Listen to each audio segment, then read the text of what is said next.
Annuellement, on organise ceci afin que tous les pensionnaires des différentes institutions puissent y participer.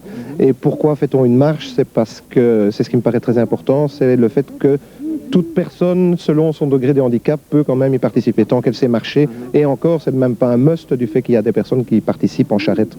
Donc le but essentiel, c'est de faire participer tout le monde et qu'il n'y ait pas de différence de handicap.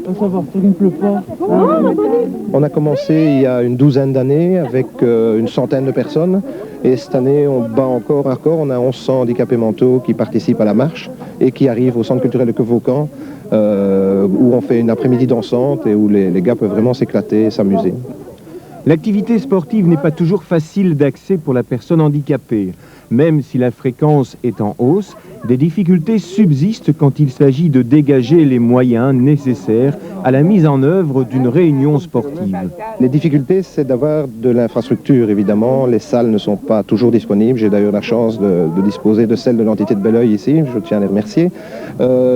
C'est pas évident d'avoir des salles, c'est pas évident d'avoir des véhicules pour transporter les gars et tout, arriver aux endroits.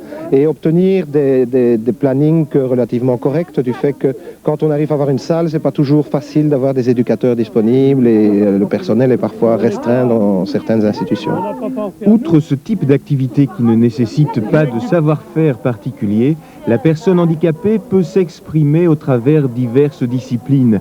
Des fédérations existent, leur tâche est d'organiser rencontres et championnats. Il y a des activités de type sportif qui sont organisées dans l'Union occidentale par la Fédération omnisport pour handicapés, la FOH, qui organise des championnats et des activités relativement régulières et des institutions à titre personnel, telles que nous, on organise une journée sportive, on organise une marche, une journée pêche, on fait ça à titre personnel et on invite toutes les institutions. S'il y en a d'ailleurs qui n'étaient pas inscrites à la FOH, elles peuvent toujours me contacter au 069 67 12 26. Voilà, le message est lancé. Le sport est aussi un moyen destiné à lutter contre le rejet de la personne handicapée mentale dans notre société où l'exclusion sous diverses formes est toujours bien présente. Je considère que la personne handicapée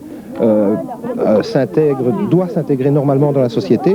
Ça implique qu'elle a tout à fait des droits comme tout le monde. Elle a le droit de participer à ce qu'elle veut et tout, mais elle a des devoirs également. Et je pense que c'est un peu dans l'air du temps. Maintenant, les gens commencent à accepter tout à fait la personne handicapée comme personne à part entière. Et ça, c'est important, comme personne à part entière.